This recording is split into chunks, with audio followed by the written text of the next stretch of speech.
Bonjour frères et sœurs, bonjour chers amis. Encore ce matin, j'aimerais partager avec vous, je dirais des passages des Écritures euh, qui vont renforcer quelque chose que nous avons de précieux, c'est notre mémoire. Parce que nous sommes actuellement dans un monde où on parle beaucoup de la maladie d'Alzheimer, on parle beaucoup et nous voyons que malheureusement c'est un mal qui se répand de plus en plus et un jour, d'un seul coup comme cela, il y a des gens qui perdent la mémoire, qui leur mémoire proche, puis la mémoire de tout ce qui était avant. Et c'est quelque chose de terrible, ils se retrouvent comme dans un autre monde, privés de, de tous ces souvenirs qu'ils avaient. Et c'est quelque chose de terrible. On a vu aussi dernièrement, au niveau justement de ce terrible anniversaire d'Auschwitz, euh, euh, ces cérémonies sur garder la mémoire, euh, garder cette mémoire du souvenir justement de toutes ces choses horribles qui se sont passées. Et tout cela dans le but de dire plus jamais ça, plus jamais que ça ne se reproduise plus.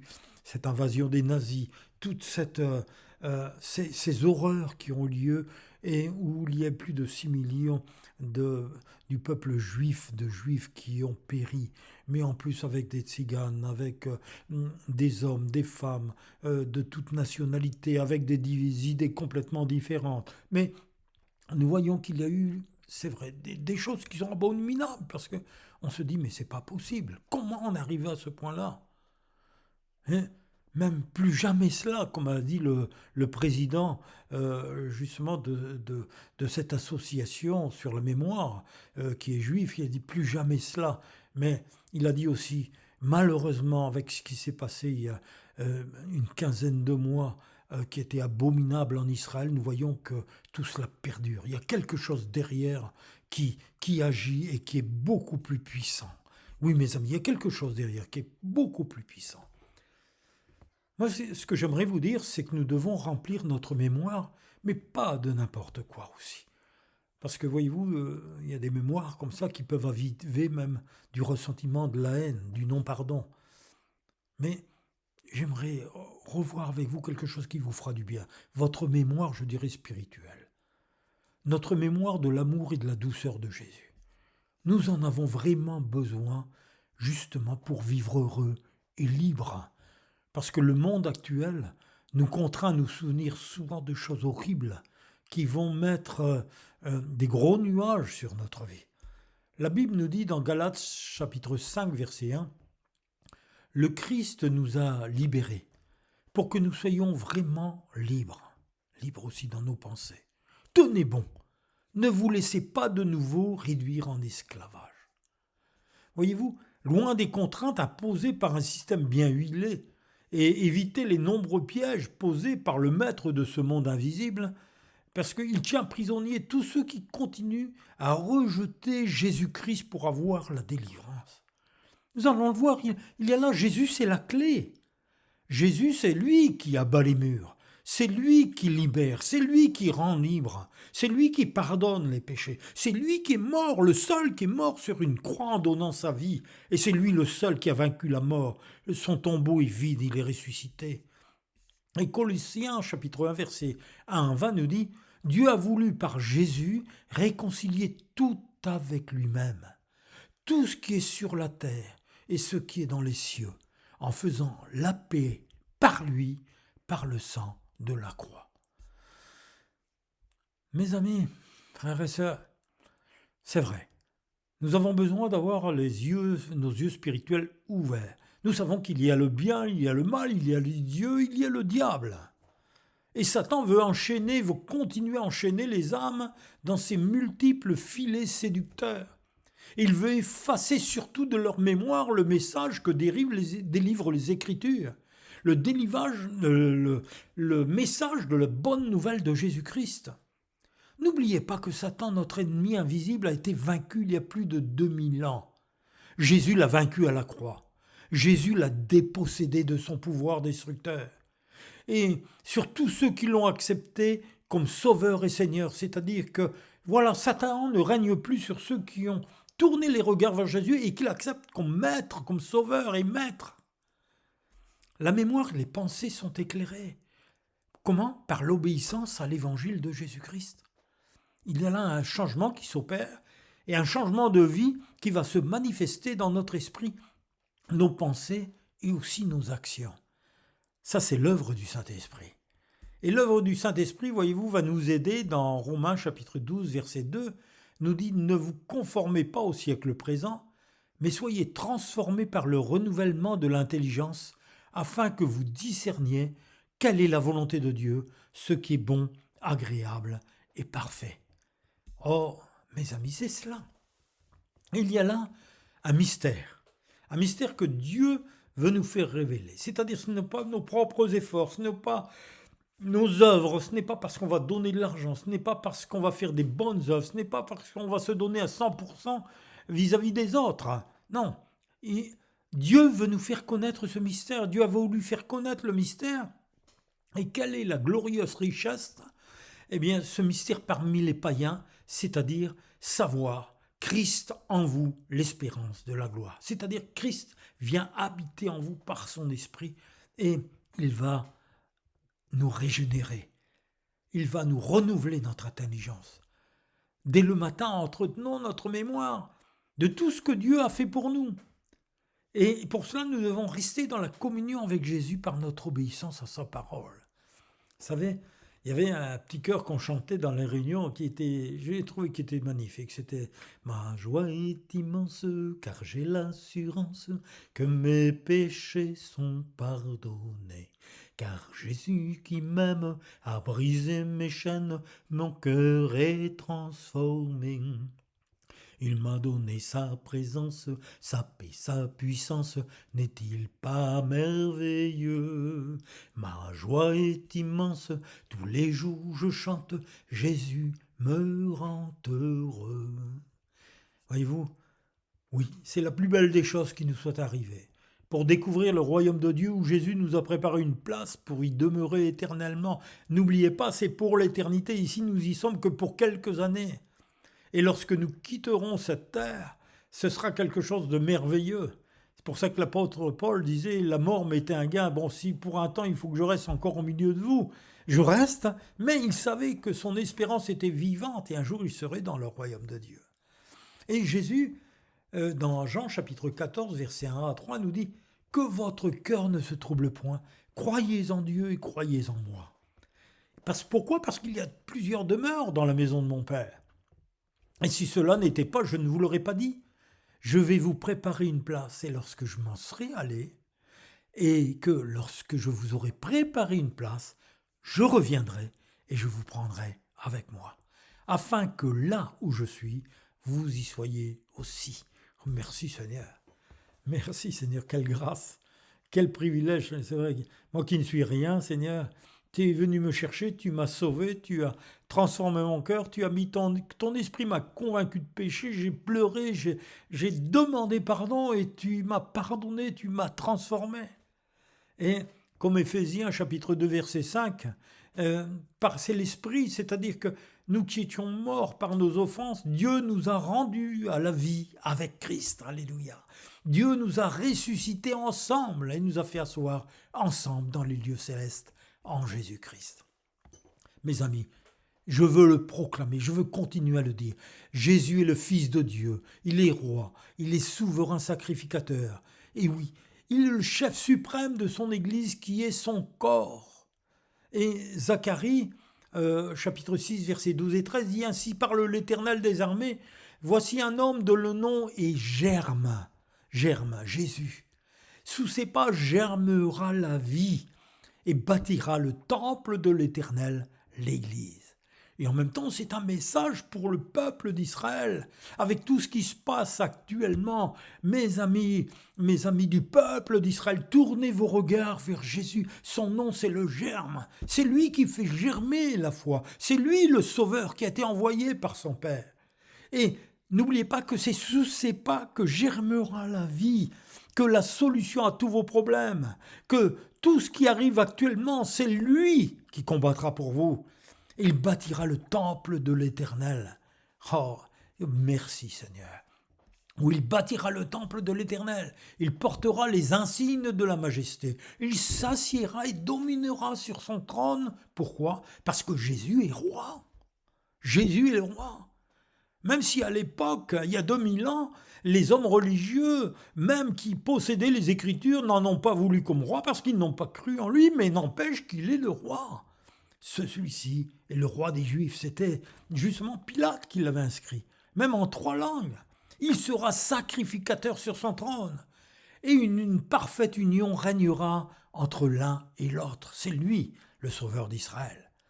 L'apôtre Paul dira dans 1 Corinthiens chapitre 3 verset 16, « Ne savez-vous pas que vous êtes le temple de Dieu et que l'Esprit de Dieu habite en vous ?» Alors là maintenant il parle à tous ceux qui l'ont reçu, à vous, mes frères et sœurs. Ne le savez-vous pas? Vous êtes le temple de Dieu, merci Seigneur. Et l'Esprit de Dieu habite en nous. Merci Jésus, merci cher Saint-Esprit d'habiter en moi. Ah, merci Saint-Esprit de me faire voir que Jésus est le roi des rois et je veux me prosterner devant lui. Jésus est aussi roi. Jean chapitre 18 verset 37, Pilate il dit à Jésus, « Mais tu es donc roi ?» Et Jésus répondit, « Tu le dis, je suis roi. » Hébreux chapitre 1 versets 8 et 9, il dit, « Dieu dit au Fils, ton trône, il est roi, ô Dieu est éternel, et le sceptre de ton règne est un sceptre d'équité. Tu as aimé la justice et tu as haï l'iniquité. C'est pourquoi, ô Dieu, ton Dieu t'a oint d'une huile de joie. » C'est extraordinaire. Dieu le Père qui parle à Dieu le Fils. Et nous voyons là cette trinité, je dirais, Dieu le Père, Dieu le Fils, Dieu le Saint-Esprit, dans une merveilleuse application.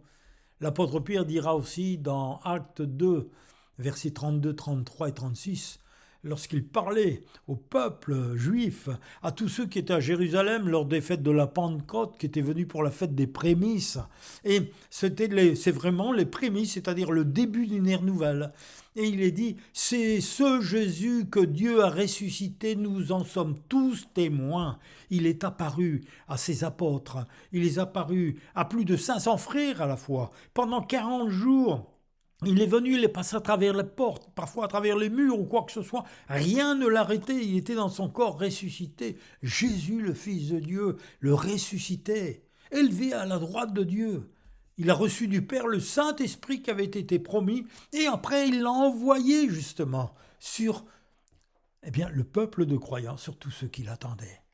Que toute la maison d'Israël sache donc avec certitude que Dieu a fait Seigneur et Christ ce Jésus que vous avez crucifié. Imaginez-vous un peu quelques instants, Pierre sort de la chambre haute, ils viennent d'être visités par le Saint-Esprit, par ce vent puissant, des langues de feu sont apparues, et tous les 120 sont remplis du Saint-Esprit, ils commencent à crier, à lire, à dire les merveilles de Dieu dans des langues nouvelles, et dans des langues justement qui n'étaient plus les leurs, mais c'était l'Esprit de Dieu qui s'exprimait au travers eux. Et voilà que tout le monde entend cela, ils sont témoins de tout cela. Et voilà que Pierre va annoncer ce qui était arrivé, c'est écrit dans les Écritures. Hébreux chapitre 7 verset 19. La loi de Moïse en effet n'a rien amené à la perfection, mais une espérance meilleure nous a été accordée. Et grâce à elle, nous pouvons maintenant nous approcher de Dieu. Oh mes amis, Jésus est le roi des rois. Il est le sacrificateur pour toujours selon l'ordre de Melchisédek. Jésus est par cela même le garant d'une alliance plus excellente. C'est-à-dire, il y a eu l'ancienne alliance, maintenant c'était une nouvelle alliance qu'il a scellée par son propre sang. Avant, il y avait des sacrificateurs en grand nombre parce que la mort les empêchait d'être permanents. Mais lui, parce qu'il demeure éternellement, possède un sacerdoce qui n'est pas transmissible. Ah, mes amis juifs, Jésus est le souverain sacrificateur par excellence. Et ce sacerdoce n'est pas transmissible, il est vivant et c'est lui qui se tient dans la présence du Père. C'est pour cela qu'il peut sauver parfaitement ceux qui s'approchent de Dieu par lui, étant toujours vivant pour intercéder en leur faveur. Il nous convenait en effet d'avoir un souverain sacrificateur comme lui, saint, innocent, sans tache, séparé des pécheurs, et plus élevé que les cieux.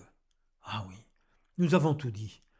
Là, Jésus, il est assis maintenant à la droite de Dieu, du trône de la majesté divine dans les cieux. Il est là comme ministre du sanctuaire, du véritable tabernacle qui était dressé par le Seigneur et non par un homme. Hébreux 8, 6. Maintenant, Jésus a obtenu un ministère d'autant supérieur qu'il est le médiateur d'une alliance plus excellente. Alléluia. Oh oui, Seigneur, merci. Mais quelle alliance, vous voulez me dire? Avant, il y avait l'alliance avec Moïse, avec les tables de la loi qui ont été écrites justement sur le mont Sinaï. Là, par Dieu lui-même, lui a donné tout cela, la loi pour le peuple d'Israël. Et dans cette nouvelle alliance, c'est lui-même qui dit « Je mettrai mes lois dans leur esprit, je les écrirai dans leur cœur, et je serai leur Dieu, et ils seront mon peuple. » Dieu avait dit au prophète Jérémie, donc ça date tout cela, Jérémie 31, 33, « Mais voici l'alliance que je ferai avec la maison d'Israël. Après ces jours-là, dit l'Éternel, je mettrai ma loi au-dedans d'eux, non plus sur des tables de pierre. Je l'écrirai dans leur cœur, et je serai leur Dieu, et ils seront mon peuple. » Oui, mes amis, l'Esprit de Dieu a inscrit et gravé dans mon cœur, dans votre mémoire, justement, ça, c'est ces lois d'amour, ces lois pour lui être agréables. Et il y a là en nous, par le Saint-Esprit, la présence continuelle de Jésus. Et quand nous lui faisons confiance, parce que justement c'est la foi qu'il nous a donnée, et nous marchons avec lui dans l'obéissance, nous vivons de victoire en victoire. Romains chapitre 6, verset 17. Grâce soit rendue à Dieu de ce que, après avoir été esclave du péché, vous avez obéi, écoutez bien, de cœur à la règle de doctrine dans laquelle vous avez été instruits. Obéi de cœur.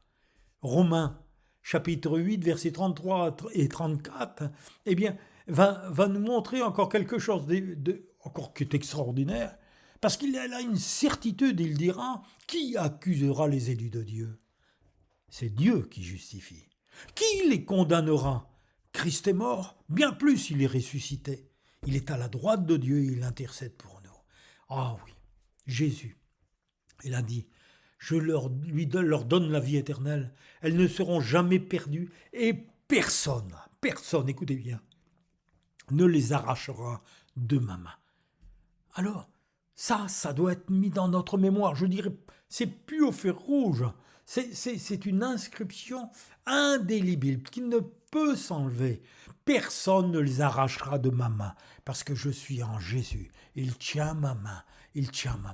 En croyant au sacrifice de Jésus, en recevant cette vie éternelle par la foi, eh bien, il nous donne aussi ce pouvoir, je dirais extraordinaire, de chasser les esprits méchants invisibles.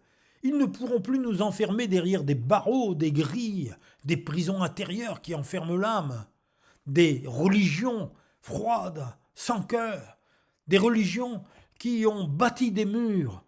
Non, les murs de séparation qui sont dressés, que ce soit des murs religieux, mais aussi des murs politiques, des murs intellectuels, eh bien, vont se fissurer et vont s'écraser, vont être démolis. Et si nous lions et chassons ces esprits invisibles du mal qui ont mis ces gens sous toutes ces autorités, nous entrons dans la vraie délivrance et aussi dans la vraie liberté des enfants de Dieu. Tout cela, c'est par la foi, selon les Écritures, car Dieu voit la sincérité des cœurs. Jésus dit dans le psaume 149, versets 5 à 6 et verset 9, que les fidèles triomphent dans la gloire, qu'ils poussent des cris de joie sur leurs couches, que les louanges de Dieu soient dans leur bouche et le glaive à 2 tranchants dans leurs mains, la parole de Dieu, pour exécuter contre le jugement qui est écrit. C'est une gloire pour tous ces fidèles. Louez l'Éternel. Alléluia. Et Jean disait, chapitre 8, versets 31-32, « Si vous restez fidèles à ma parole, vous êtes vraiment mes disciples. Vous connaîtrez la vérité, et la vérité vous rendra libre. » Ah, Jésus, Là, j'ouvre une parenthèse. Certaines personnes sont encore tenues par des esprits invisibles de disputes, de colère. Et cela détruit les foyers. Et souvent, les enfants en ont les dents agacées. Et plus tard, peut-être, ils reproduiront ce qu'ils ont vu avec les parents. Mes amis, c'est urgent. Jésus seul peut et veut délivrer ceux qui le veulent. Que veux-tu que je te fasse? Que veux-tu qu'il fasse pour toi? Il faut que notre parole soit la même, c'est-à-dire s'unir dans la délivrance, le demander. Viens au secours de mon incrédulité si je ne crois pas encore. Seigneur, viens à mon secours. Jésus dit dans Matthieu 18, versets 19 et 20, je vous le dis encore, si deux d'entre vous s'accordent sur la terre pour demander une chose quelconque, elle leur sera accordée par mon Père qui est dans les cieux. Car là où deux ou trois sont assemblés en mon nom, je suis au milieu d'eux. Accordez-vous dans ce mot liberté. Et n'oubliez pas que ce mot liberté a un double sens aussi pour certains. On peut la refuser pour rester dans une position rebelle à cause de notre égoïsme, de notre orgueil. Et leur personnalité, à ces personnes, leur caractère peut continuer à être têtu et borné. Leur volonté continue à se tourner vers le mal malgré les nombreux avertissements. Mais je veux regarder à tous ceux qui se tournent vers Jésus et qui le reçoivent. Béni soit le Seigneur. C'est possible de prendre des bonnes résolutions. Ne vous culpabilisez pas. Laissez le Saint-Esprit vous aider. Laissez-le vous faire comme ce levier pour vous tirer, je veux dire, vers le haut, vous pousser vers le haut. Et en prenant les enseignements de Jésus au sérieux, eh bien, ils vont vous aider à faire fléchir votre volonté, vos pensées, et à disposer votre cœur pour changer de direction pour la délivrance intérieure. C'est cette liberté qui nous est donnée par notre obéissance à la parole de Jésus-Christ, qui est la parole de Dieu. Il faut comprendre qu'accepter Jésus-Christ comme Seigneur et Sauveur dans notre vie et lui obéir va nous faire connaître la vraie liberté et elle illuminera notre cœur et cette promesse sera réelle. 1 Thessaloniciens chapitre 5 verset 24. Il est écrit « Dieu qui vous a appelé est fidèle, écoutez bien, et c'est lui qui le fera. » Vous n'allez pas le faire tout seul. L'Esprit de Dieu continue à vous sensibiliser, non pas seulement pour prendre de bonnes résolutions, vous savez comment on fait en début d'année, non, mais pour les mettre en pratique, pour changer de maître, parce que l'autre maître est dur. Et 1 Jean chapitre 5, versets 19 et 20, dira « Nous savons que nous sommes de Dieu, et que le monde entier est sous la puissance du malin, c'est-à-dire la corruption dans tous les domaines. » Nous le voyons nous-mêmes dans tous les événements de notre monde aujourd'hui. Quelle tristesse! Mais nous savons aussi que le Fils de Dieu est venu et qu'il nous a donné l'intelligence pour connaître le véritable. Et nous sommes dans le véritable en son Fils Jésus-Christ. C'est lui qui est le Dieu véritable, la vie éternelle. Alors, combien de temps encore Dieu va-t-il supporter toute cette corruption sur la terre? Souvenez-vous, dans votre mémoire, dans les mémoires collectives, qu'il a déjà agi une fois au temps de Noé. Et là, il n'y a eu que 7 personnes qui ont été sauvées à l'époque. Au temps de Noé. Et Dieu avait dit dans Genèse chapitre 6, versets 5 et 7, l'Éternel vit que la méchanceté des hommes était tellement grande sur la terre et que toutes leurs pensées, les pensées de leur cœur se portaient chaque jour uniquement vers le mal. Et l'Éternel se repentit d'avoir fait l'homme sur la terre. Il fut affligé dans son cœur. Et l'Éternel dit, j'exterminerai de la face de la terre l'homme que j'ai créé, depuis l'homme jusqu'au bétail, aux reptiles et aux oiseaux du ciel, car je me repens de les avoir faits. Quelle déception! Quelle déception! C'est vrai que peut-être que le temps du règlement des comptes ne tardera plus aussi bien longtemps. N'oubliez pas que l'Apocalypse en parle, et quelle catastrophe! Exode chapitre 20, verset 13, tu ne tueras point.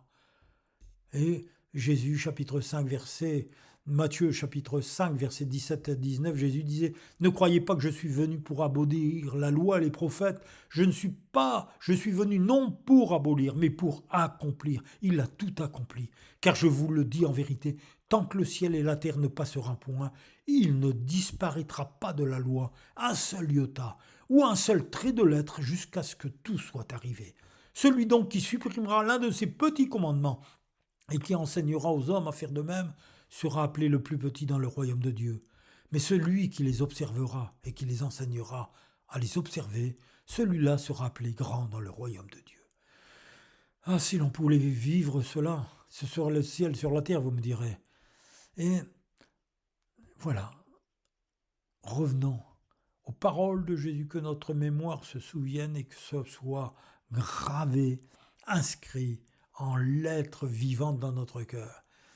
Les paroles de Jésus, tu aimeras le Seigneur ton Dieu de tout ton cœur, de toute ton âme, de toute ta pensée, et ton prochain comme toi-même.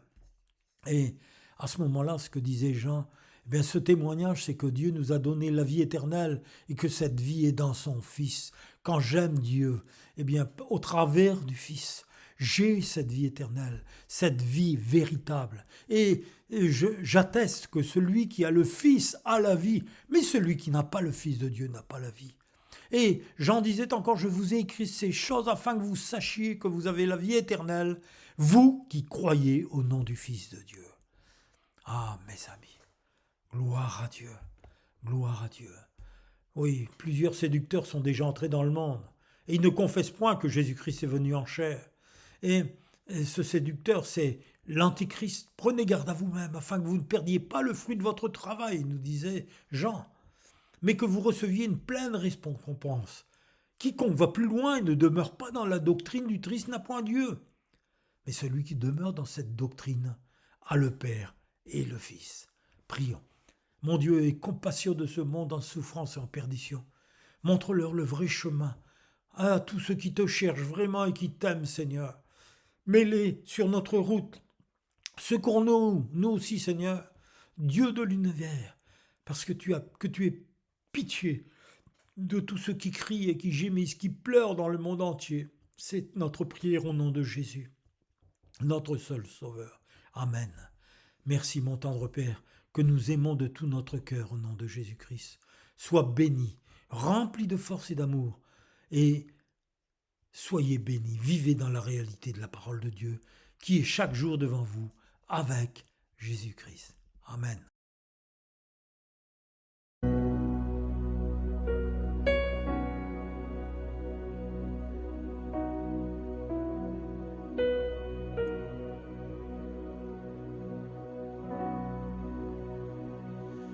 Plus près de toi, tel est mon désir, mon roi. Toucher ton vêtement, ressentir ton onction sur moi.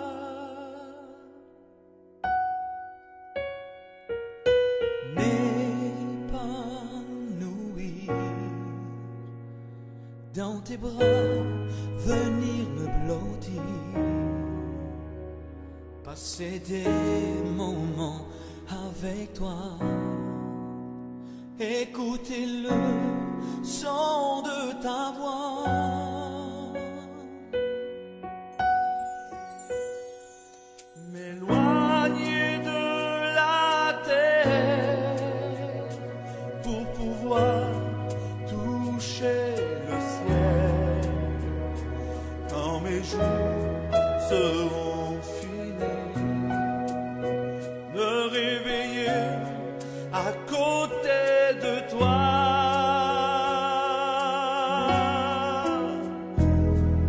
J'y arriverai, même coûte que coûte, même dans la douleur, les rires et les doutes, avec toi, Seigneur, dans ma vie. Sentiers sont ta